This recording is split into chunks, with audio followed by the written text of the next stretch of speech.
सकलाय जगद्विताय नागाननाय श्रुतियज्ञविभूषिताय गौरीसुताय गणनाथ नमो नमस्ते। श्री गणपते नमो नमः। गजानन गणपति महाराज की जय। हनुमान जी महाराज की जय।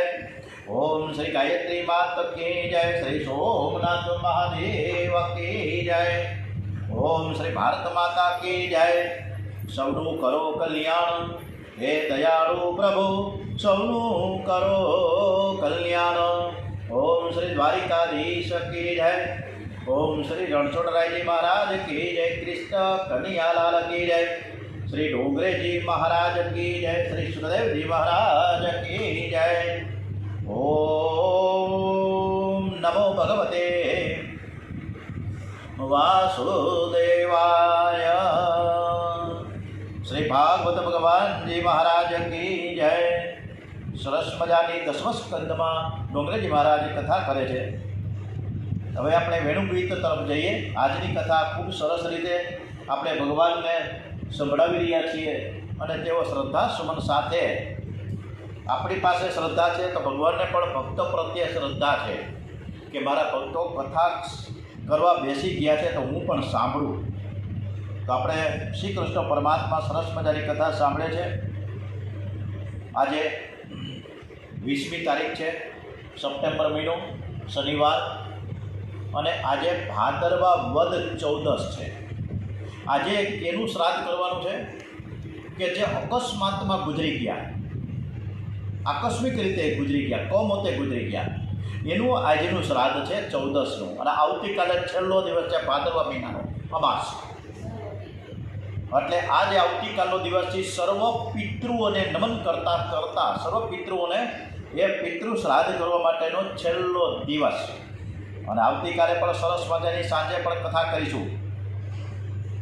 ત્યાં સુધી આપણે રાહ જોઈએ। પણ આજની વેણુગીત તરફ આગળ વધીએ। આજ સુધી ગોપીઓ, ગોકુળની ગોપીઓ લાલાના દર્શનની ઈચ્છા થાય ત્યારે દોડતી દોડતી યશોદાજીને ઘેર જાય છે અને લાલાની ખૂબ સરસ મજાની ઝાંખી કરે છે। પણ હવે ગોપીઓનો પ્રેમ એટલો બધો વધ્યો કે ગોપીઓને ઘરમાં કૃષ્ણના દર્શન થયા કરે છે।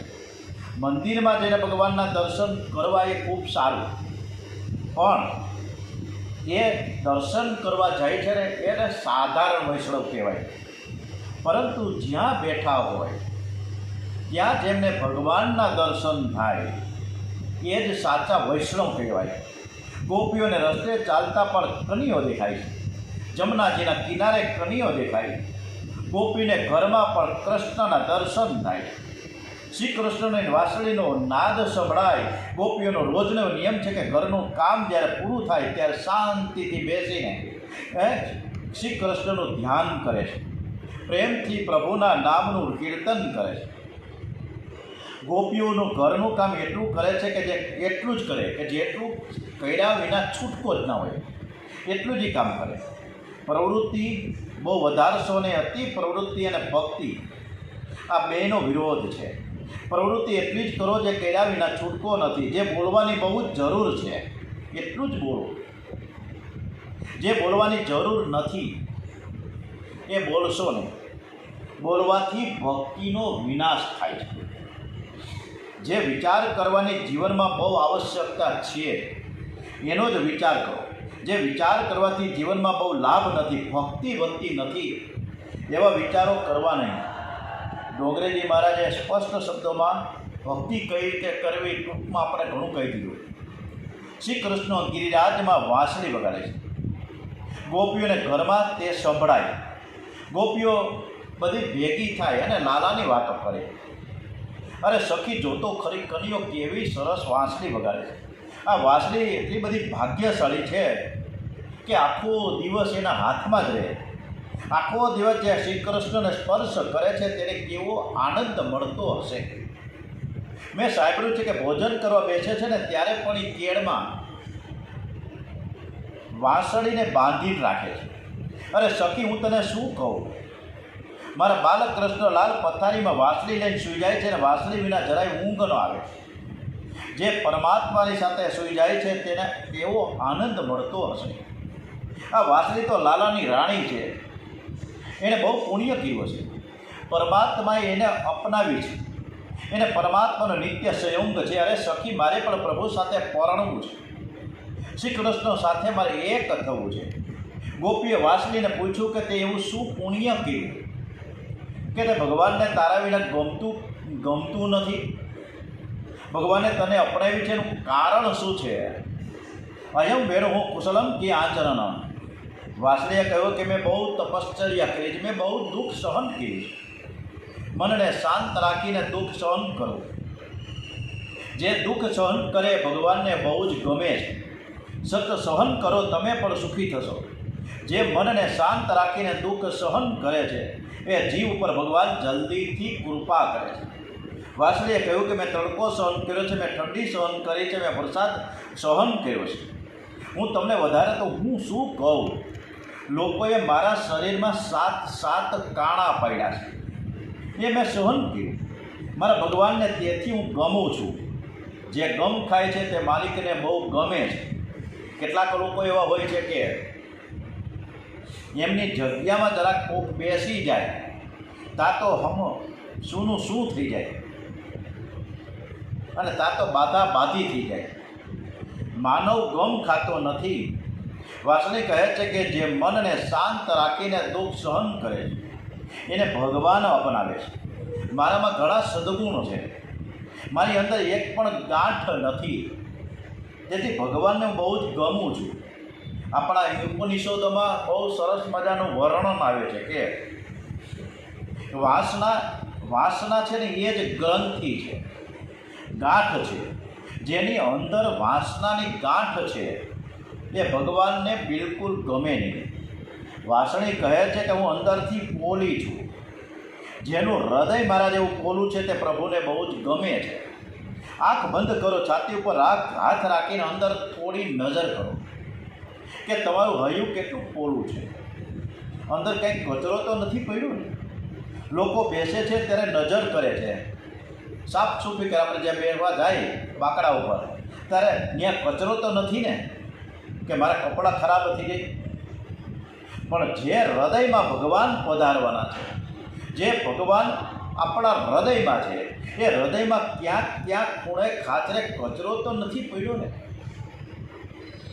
અને જો કદાચ કચરો હશે તો ભગવાન ત્યાં કેવી રીતે બિરાજમાન થશે? તમારા માટે કોઈ કદાચ ખરાબ શબ્દ બોલે તો ભૂલી જાઓ, મનમાં જરાય ન રાખો.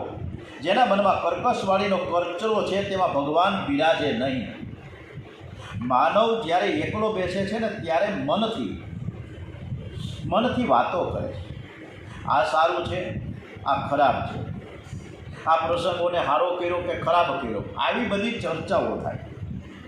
આ થયું છે એ બહુ જ સારું, આ થયું છે એ બહુ ખોટું થયું છે, આમ થવું જોઈએ ને તેમ થવું જોઈએ.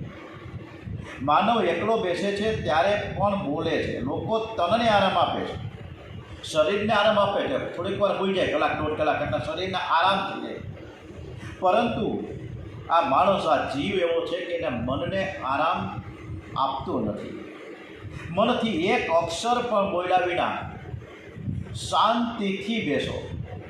મનથી ન બોલે એને મૌન કહે છે. મન બોલે તો માનનો ભંગ થાય છે. કેટલાક જીભથી બોલતા નથી પરંતુ મનથી વાતો કરે છે. મૌન સાચું મૌન નથી. વાસળીએ કહ્યું છે કે હું એકલી કોઈ દિવસ બોલતી જ નથી. મારા પ્રભુની પ્રેરણા થાય તો જ બોલું છું. અને જ્યારે હું બોલું છું ને ત્યારે સાંભળનારના હૈયા ડોલવા લાગે છે, માથું હલવા લાગે, એકદમ તન્મયતા આવી જાય છે. આવું હું બોલું છું. મારો શબ્દ સાંભળે ને ત્યારે નાગ પણ ડોલવા લાગે છે.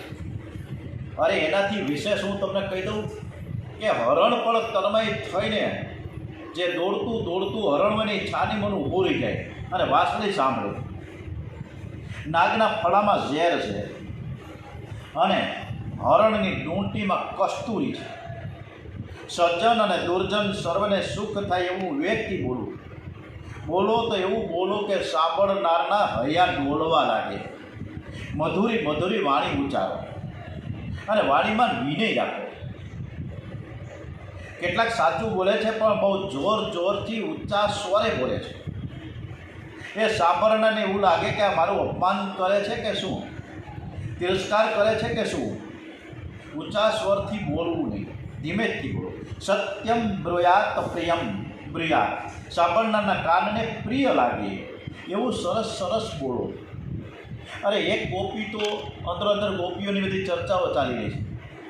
એક ગોપી કહે, સખી તું જોતો ખરી, આ કનીઓ વાંસળી વગાડે ને ત્યારે વૃક્ષો પણ રાજી થઈ જાય છે.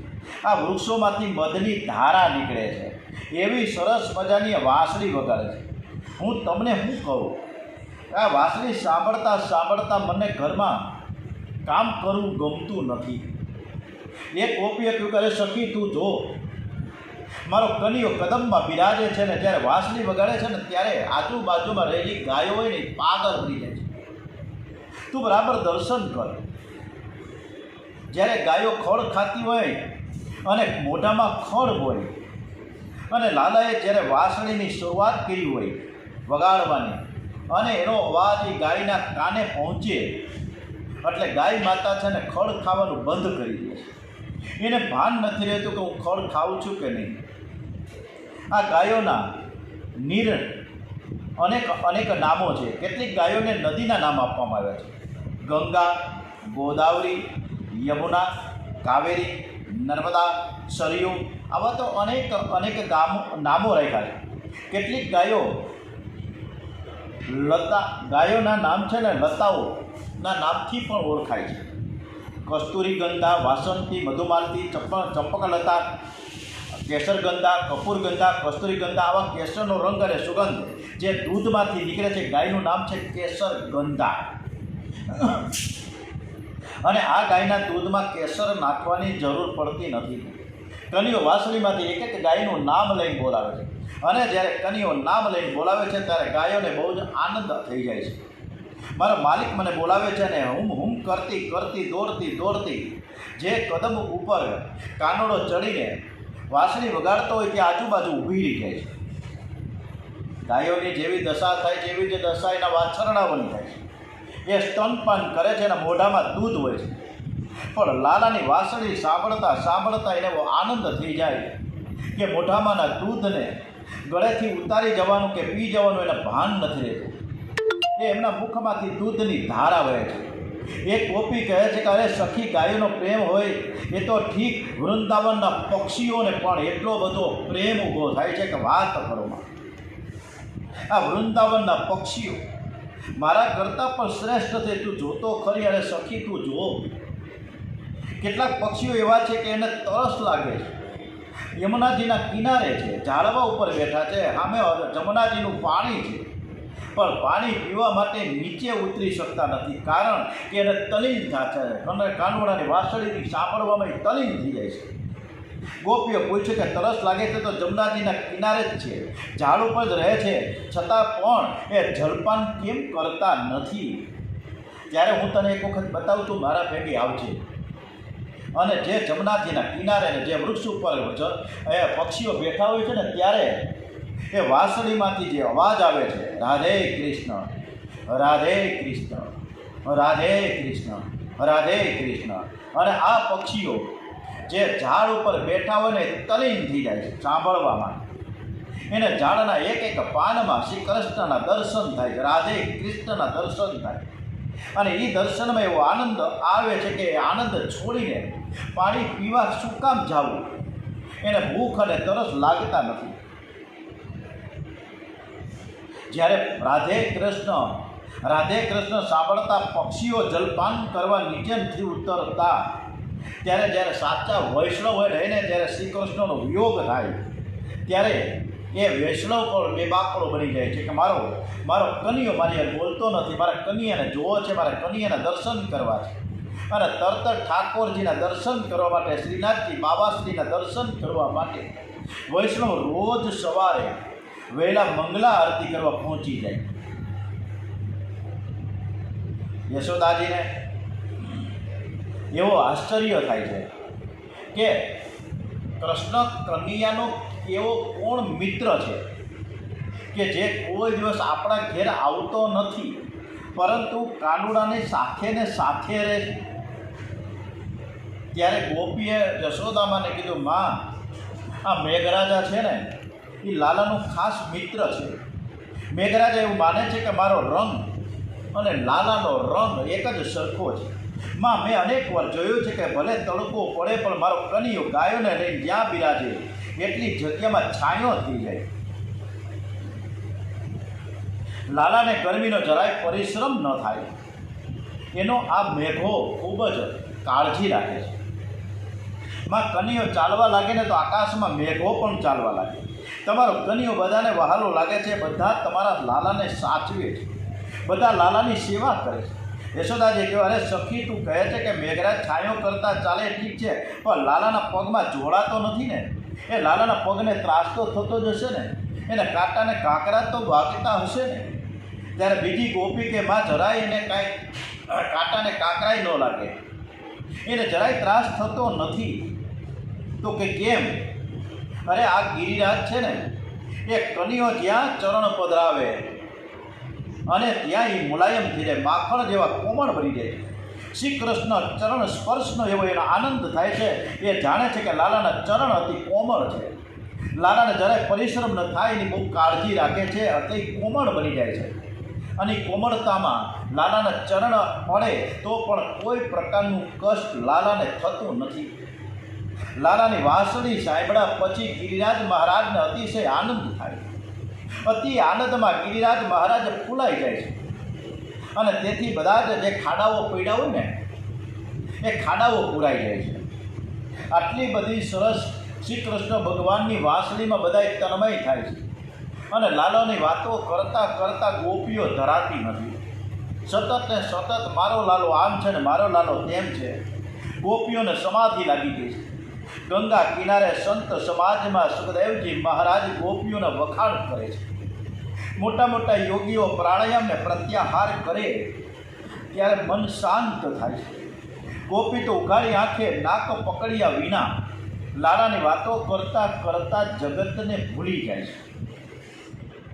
આપણે બધા જ ઘણા વર્ષોથી આ કથા સાંભળીએ છીએ. આજે હજારો વર્ષોથી લાલાની વાતો, કથા, વાર્તા, ભાગવત કથા સાંભળીએ છીએ. આપણને આનંદ થાય છે. અને જ્યારે આ કથા સાંભળતા સાંભળતા આપણને આનંદ થાય છે ત્યારે ગોપીઓ તો પ્રત્યક્ષ છે ગોકુળમાં. એ શ્રી કૃષ્ણની વાંસળી સાંભળે, શ્રી કૃષ્ણના દર્શન કરે અને તેને સમાધિ લાગી જાય. એમાં શું આશ્ચર્ય છે! ગમે તે જીવ હોય ને કૃષ્ણ કથામાં આનંદ આવે છે. આજે આ કથા કરતાં કરતાં આપણે તલીન બની જઈએ છીએ.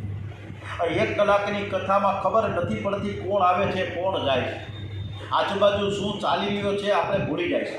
એટલી બધી તન્મયતા આ કથામાં છે. એટલે શ્રીમદ ભાગવત છે એટલે જ આ ભાદરવા મહિનામાં પિતૃ મહિનામાં ખાસ વાંચવામાં આવે છે. સાથે સાથે કાર્તક મહિનો, ચૈત્ર મહિનો, ભાદરવો, આ બધા જ પિતૃના મહિના.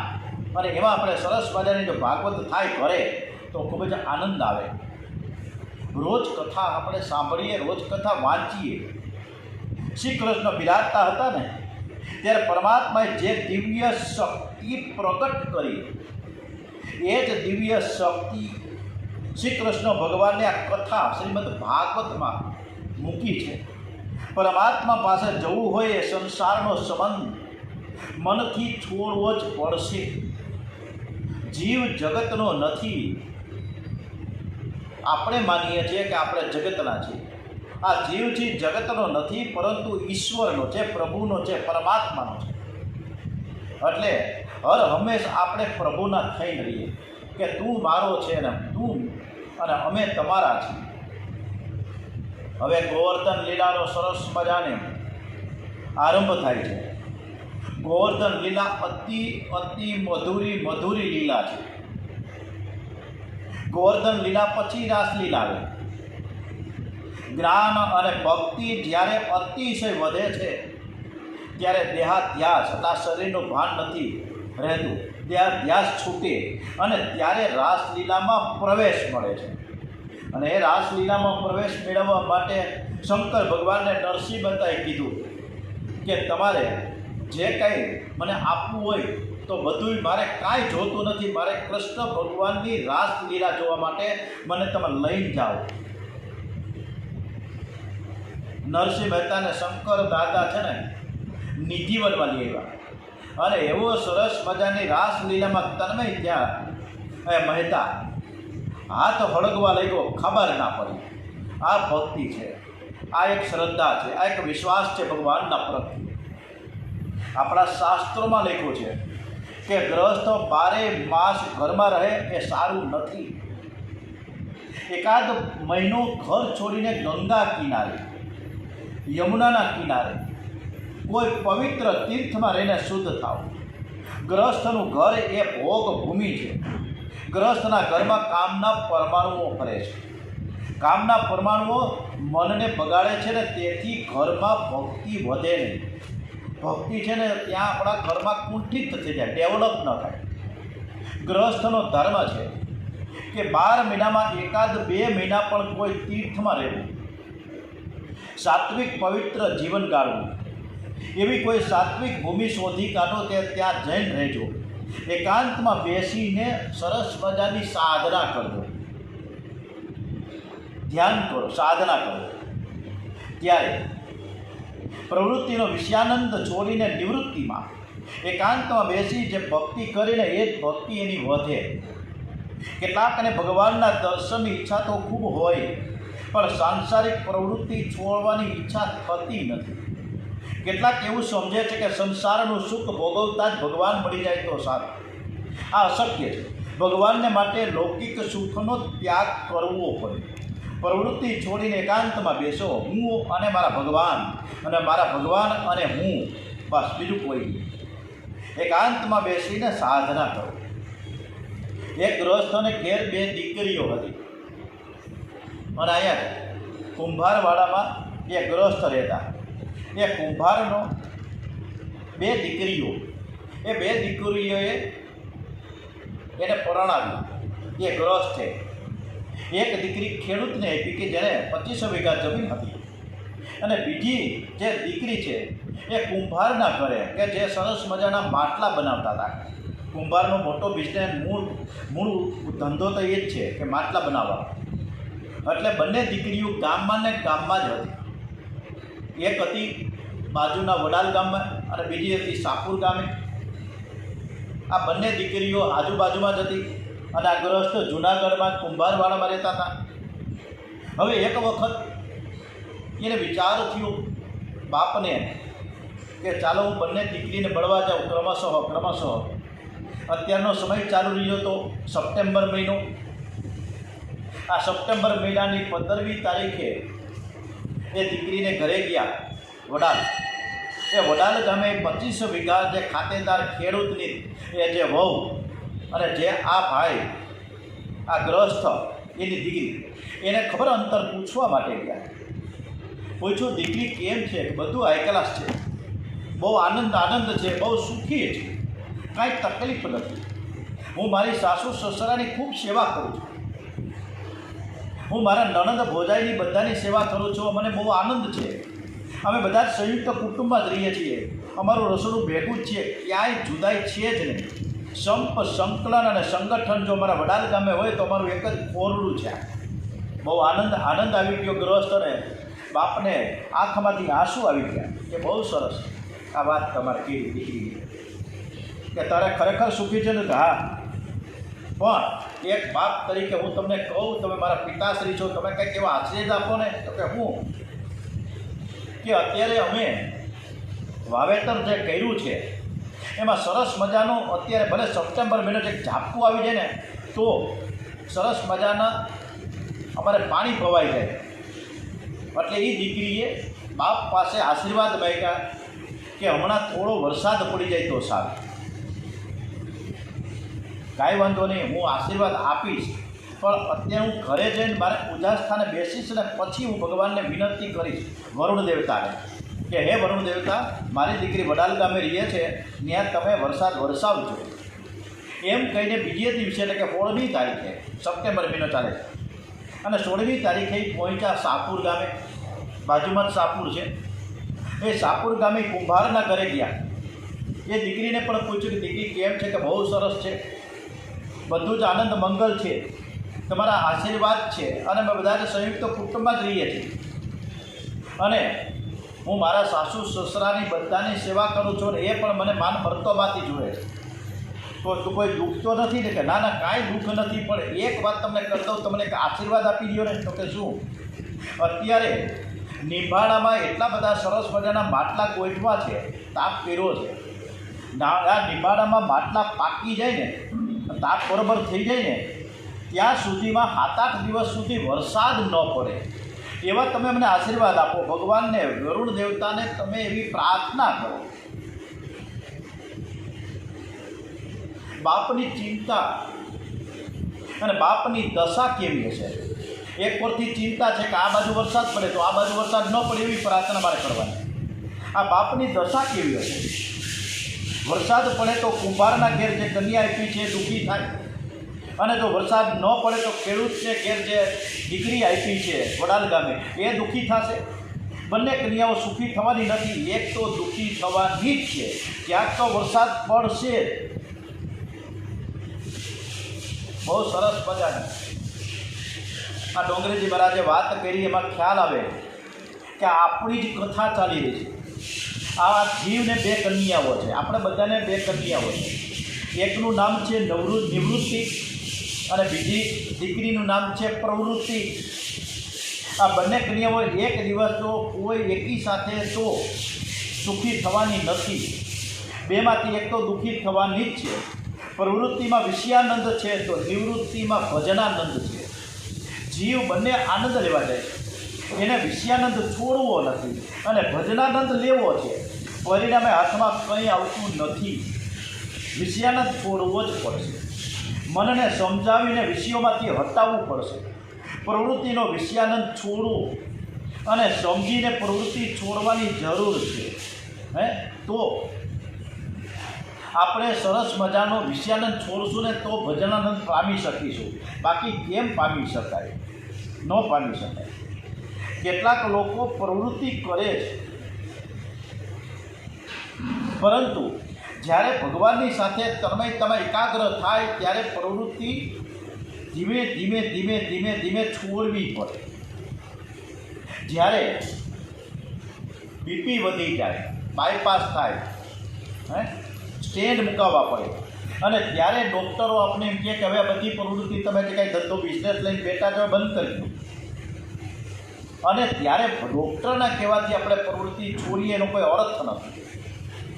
શરીરમાં જ્યાં શક્તિ છે, અત્યારે આપણે બધાને સરસ મજાની શક્તિ છે, ત્યારે કથા થાય. બોલવાની જ્યાં આપણને કાંઈ ભાન ન હોય, જ્યાં સ્મૃતિ જ ન હોય, જ્યાં કંપવા આવી જાય, જ્યાં પેરાલિસિસ થાય, શું થાય ત્યાં કથા કેવી રીતે આપણે સાંભળી શકીએ, કેવી રીતે વાંચી શકીએ, કેવી રીતે બોલી શકીએ. પણ અત્યારે આપણે સાજું શરીર આપ્યું છે ભગવાને, આપણે સરસ મજાની શક્તિ મળી છે, ત્યારે આ બાજી આપણા હાથમાં છે, અને આ બાજી આપણે શરૂ કરી દીધી કે આપણે પ્રભુને રાજી કરીએ છીએ. પ્રભુને રાજી કરીએ છીએ કથા વાંચનથી. શરીર બગડ્યા પછી, શરીર દુર્બળ થાય પછી ભગવાનની ભક્તિ થઈ શકતી નથી. પછી તો શરીરની જ ભક્તિ વધારે થાય છે. કેટલી બધી દવાઓ ખાવી પડે, સવારથી લઈને સાંજ સુધી દવામાં જ રીતે પૈસા પરે જ એટલી રાખવી પડે, એમાંથી આપણે નવરા ન થઈ ગઈ તો ભક્તિને માળા થાય કેમ? અત્યારે આપણે શરીરમાં શક્તિ છે તો પછી ધીમે ધીમે આપણી પ્રવૃત્તિ ઓછી કરીએ. આજે પ્રભુએ આપ્યું છે, જેટલું આપ્યું છે એનો સંતોષ રાખીને બહુ વધારવાની જરૂર નથી. એવી ઈચ્છા પણ રાખવી નહીં કે હજુ આટલું મળે. 10-15 લાખ રૂપિયાના આસામી છે તો કરોડ રૂપિયાનો અપેક્ષા શું કામ રાખવી? આપણા શાસ્ત્રમાં લખ્યું છે કે છોકરો બહુ લાયક હોય તો વધારે ભેગું કરવાની જરૂર નથી.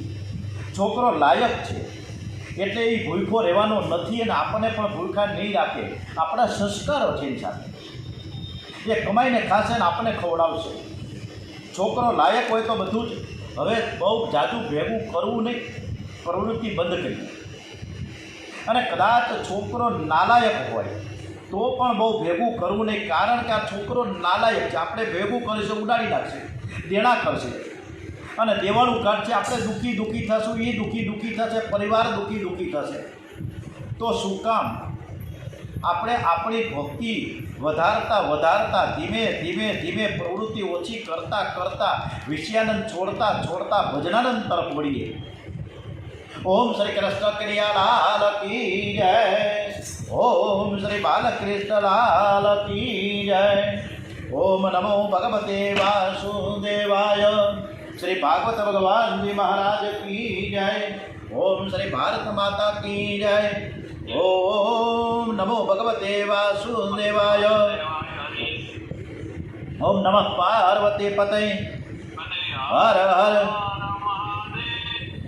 હર.